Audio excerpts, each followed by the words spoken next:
Climate change and increasing energy demands are major global challenges at the top of the international agenda. The impacts of climate change in Kenya are already being felt and will continue to affect many lives if not addressed. A report by Worldwide Fund for Nature indicated that as a result of climate change, deep water temperatures of the large East African lakes have warmed by 0.2 to 0.7 degrees centigrade since the early 1900s. In the Western Indian Ocean region, a 30% loss of corals reduced tourism in Mombasa and Zanzibar and resulted in financial losses of about $12 to $18 million. In future, malaria-free highland areas could also experience modest changes in stable malaria by the 2050s, with conditions for transmission becoming highly suitable by the 2080s. Climate change is indeed a main concern for the Kenyan and Danish governments and a priority area for the activities of the Embassy of Denmark in Nairobi. Denmark has been a strong development partner of Kenya right from the country's independence in 1963. We have been probably the forerunner in terms of providing support to Kenya to address these issues. I think as far back as 2009, 2010, we engaged very actively with Kenya in terms of supporting the development of your policies on climate change. So ever since that time, we have been working with our partners here to help in getting the right bills in place, the right rules and regulations, the right policies in order for Kenya to address issues of climate change. The support offered by the Embassy of Denmark towards climate change mitigation and adaptation is usually in the form of financial support to institutional partners whose mandate and objectives are in line with the Embassy's development support agenda. These institutional partners include Community Development Trust Fund, Micro Enterprises Support Program Trust, Ministry of Environment, Natural Resources and Regional Development Authorities, Northern Rangelands Trust, the Directorate of Arid and Semi-Arid Lands in the Ministry of Devolution and Planning, National Environment Management Authority, Kenya Climate Innovation Center, and Kenya Association of Manufacturers. Through these institutional partners, Danida has enabled communities adapt to the adverse effects of climate change as well as contribute to mitigation. In the driest parts of the country where livestock keeping is the main livelihood activity, Danida is supporting the Northern Rangelands Trust to work with communities to enhance livestock production through measures such as proper grazing regimes and market linkages for the livestock. In northern Kenya, one of the major challenges we are facing is land degradation or habitat loss. In the past, when I used to be a small boy, the elders used to do a bit of control in terms of our planned grazing, in terms of coordinating grazing. Livestock will stay longer, even at home, and so children can get milk, the livelihoods, people were healthy and something like that. But this has changed to the extent that we started losing those traditional systems for managing our natural resources. We lost our dry zone grazing areas because literally everybody was living everywhere and cattle were all over the place. And so we started losing our habitats, we started losing a lot of issues, conflict started arising, there was more and more of conflict because as we migrate, as we move further and further away because of lack of pasture, we conflict with other communities, with other tribes. As cattle move out more frequently, the warrior class are able to go and commit crimes, are able to go and raid other people's cattle, they're able even to engage in other matters of wildlife crime. Things really started going down. We even started losing wildlife habitat. When the Conservancy institutions came on board, they started reversing the trends. Through the Conservancy initiative, we were able to have grazing management committees of elders and women and youth from their own areas. We've got the grazing coordinators employed by the Conservancies, and now literally the communities are able to plan for their rangeland. Currently, through the Conservancy Grazing Management Plan, the communities have agreed to bunch their livestock. They're bunching cattle in hundreds, in thousands. And so there are a lot of benefits to bunching. One, the fact that you need fewer herders. Number two, you're able to use the bunched cattle and shorts to break your soil and to ensure that your rangelands get much healthier. The other element of the bunching is the fact that you're leaving parts of your land to rejuvenate.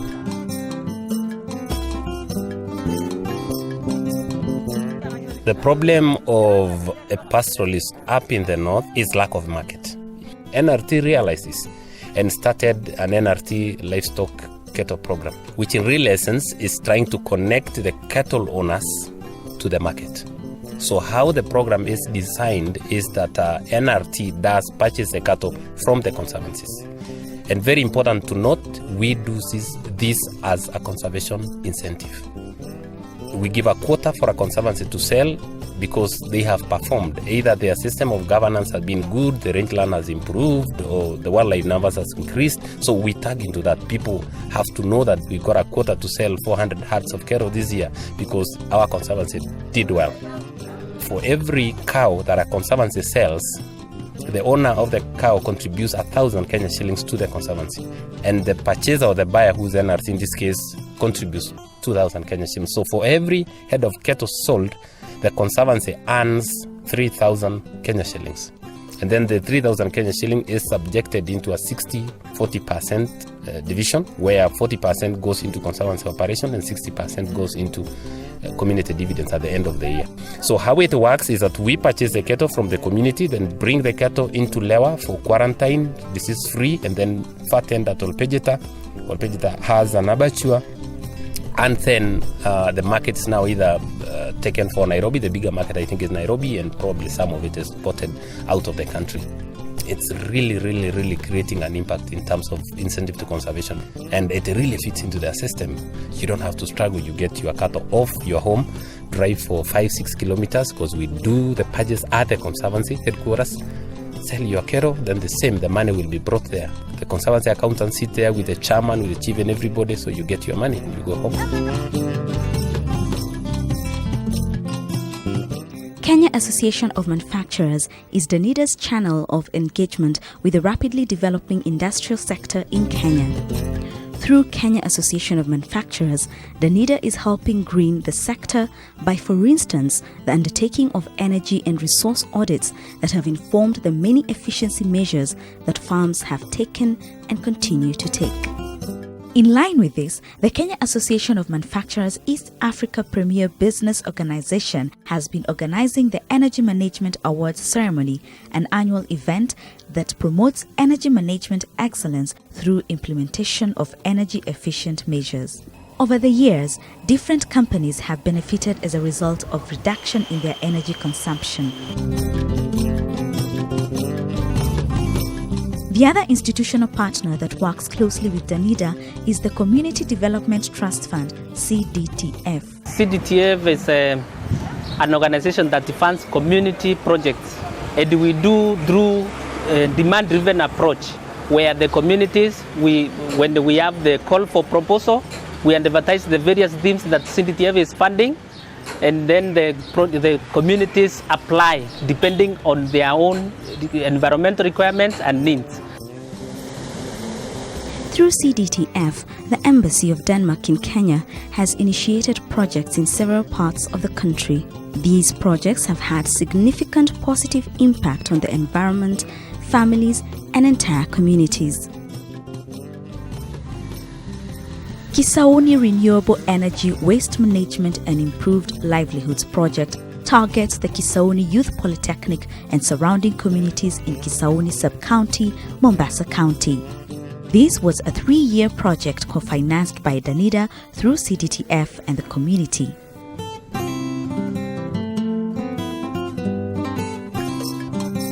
The project has generated tangible individual, household, and community benefits. When you are doing environmental conservation projects, they are usually integrated in nature. So it has various components. Like for this one, we add the component of the water provision through rainwater harvesting, through underground water harvesting.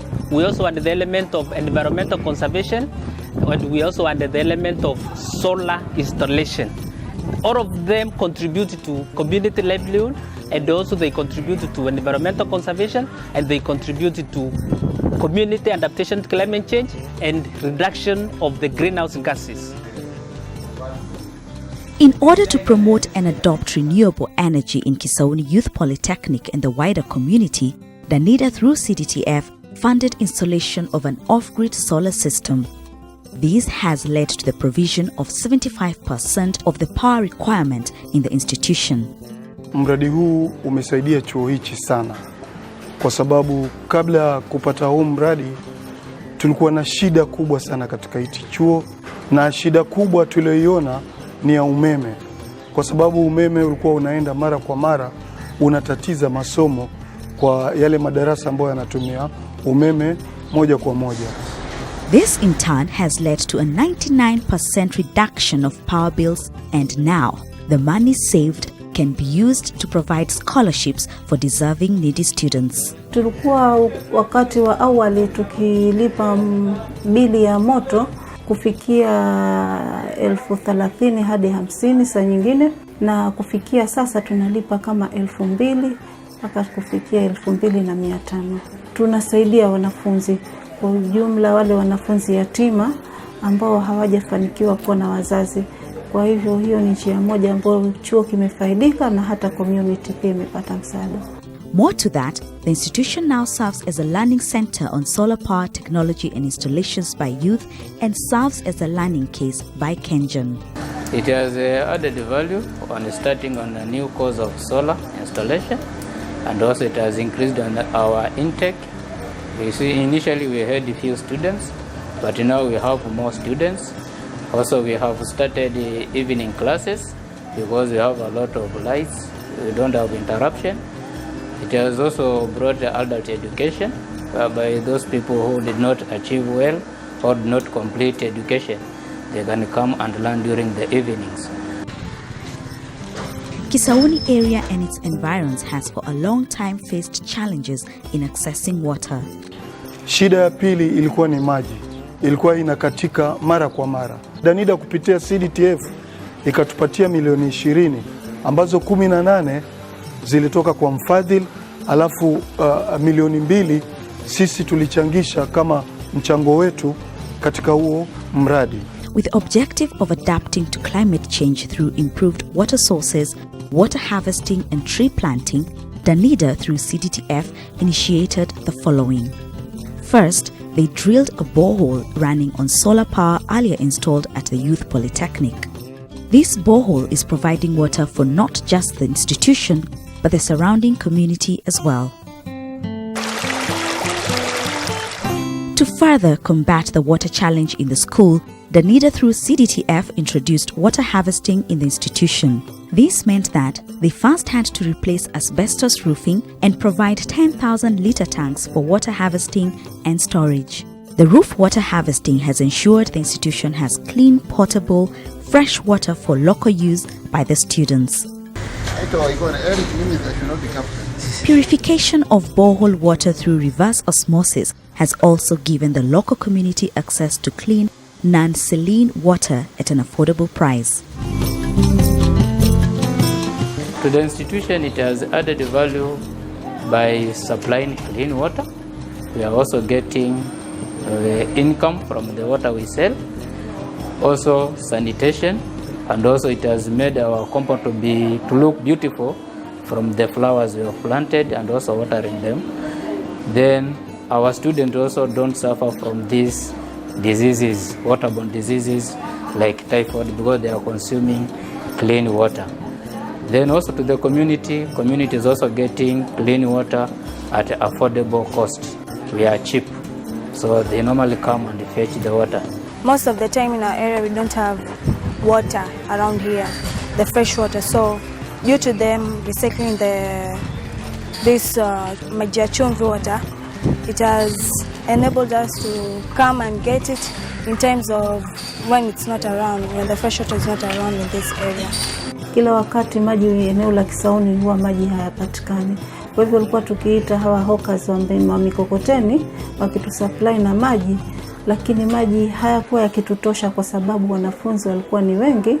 Kutokea tupate haya maji masafi yale ambayo yamekuwa purified, chuo kimefaidika, tunauza maji na chuo kinapata faida ndogo ndogo, na pia tunasaidia wanafunzi.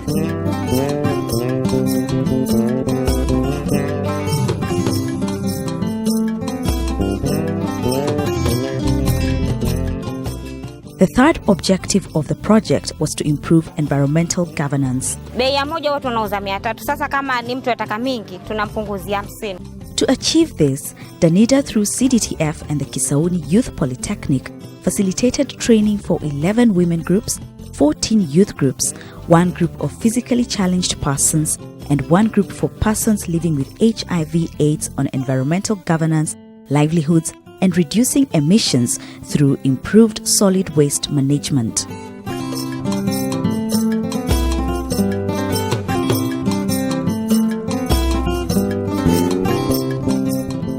Through the training, some of the groups have made phenomenal strides in their lives and the environment. Katika mfumo mkubwa wa huu mradi, tulikuwa tunafanya kazi na communities. Na tumeweza kufanya kazi na groups 27. 14 za women group, 13 za youth group. Danida kupitia CDTF walitupatia pesa ili tusponsor hizo groups. Na hizo pesa tulinunua vifaa. Na tushukuru japokuwa mradi umemalizika, lakini uhusiano wetu sisi kama wenye mradi na hizo groups bado uko intact, na tunakuwa na quarterly meeting na wao kujua wanafanya nini, kuexchange ideas na kuangalia way forward tuendelea kuishi vipi.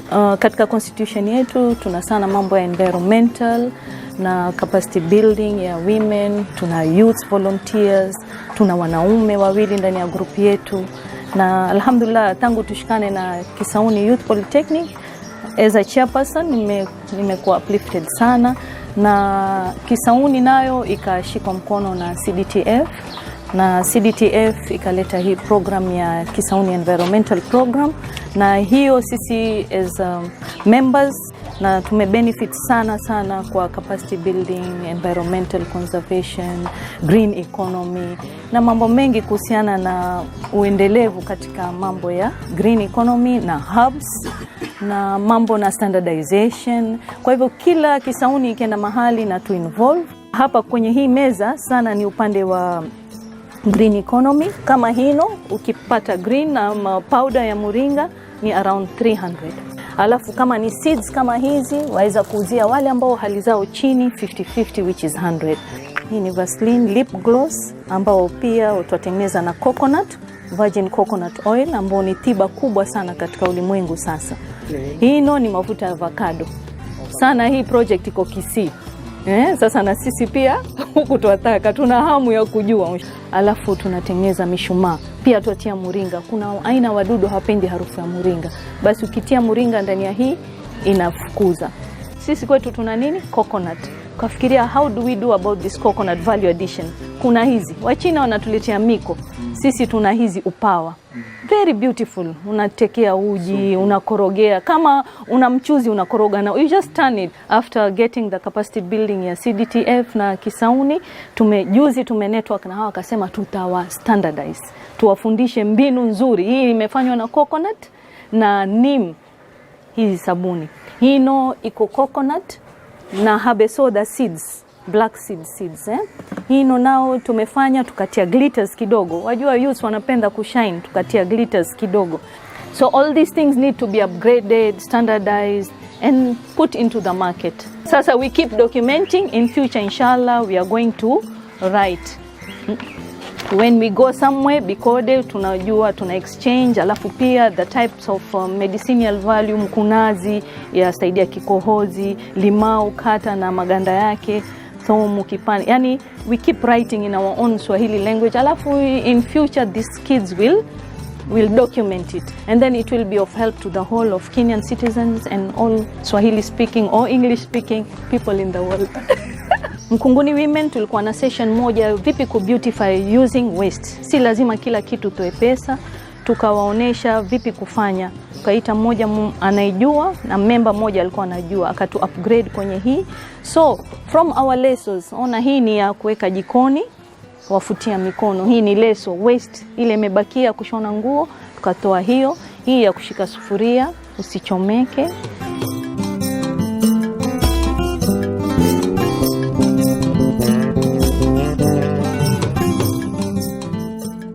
Twashukuru kwa sababu katika mradi huo ambao tulikuwa tumewaanzisha ulikuwa ni wa miche.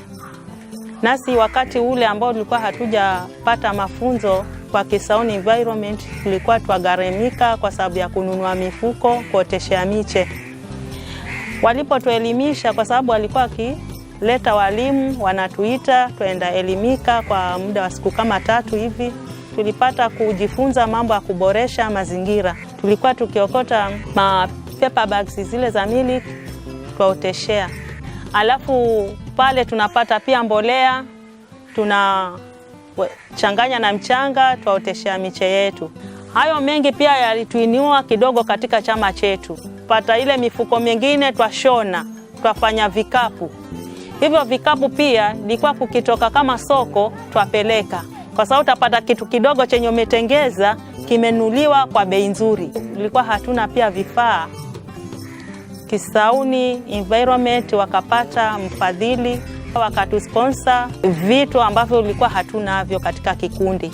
Venye ambavyo vilikuwa ni gharama kwetu, vikawa vimerahisisha hali ya kazi yetu ambayo tukaiona nyepesi.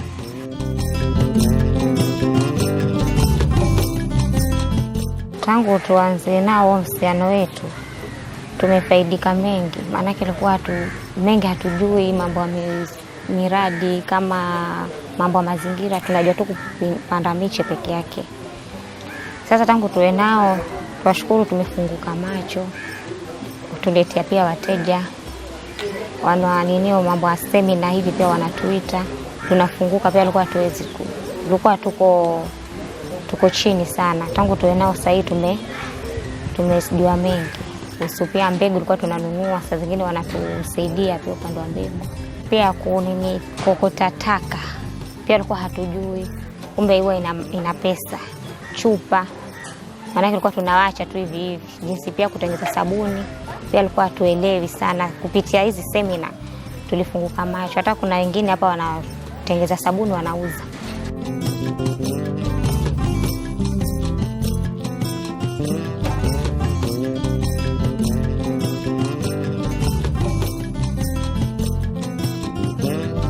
Tulika pamoja kuanza hii kikundi ikilingana na hali zetu.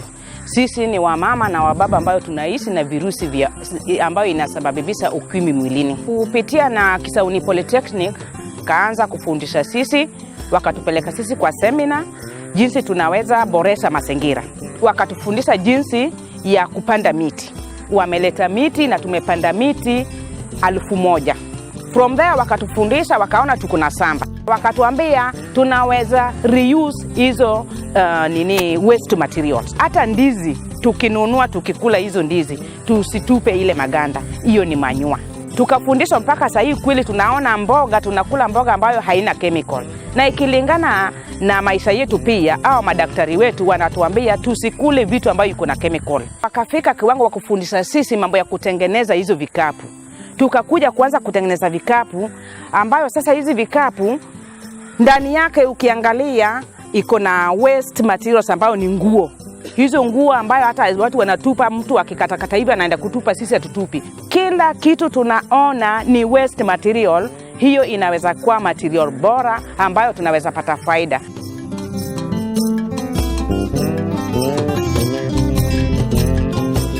Mimi kwanza ningeshukuru mradi wa CDTF pamoja kupitia shirika la Danida. Hiyo ni shukrani kubwa sana kwa sababu chuo kilikuwa kiko chini. Lakini sasa hii tumefurahia kama jamii ya Kisauni na pia sisi tumeshukuru kwamba huu mradi umesaidia vijana wetu hapa kwenye chuo, wameboresha mazingira na pia wamesoma kuhusiana na huu mradi. Huu mradi umepatia ajira vijana, wamejiajiri wenyewe kwa kuzoa takataka, na kina mama pia wamepata ajira, wamepanda maua, miche hii wanauza. Sasa kwa hivyo sahihi kila mmoja yuko tayari kuona kwamba anawajibika na pia anapata at least chakula, wanajisaidia wenyewe. Mradi huu umeleta manufaa makubwa sana kwa chuo cha Kisauni. Umeleta ajira, umeleta kuongezeka kwa wanafunzi, umeleta constant supply ya umeme, umeleta maji, umeleta mazingira bora na kadhalika na kadhalika na kadhalika.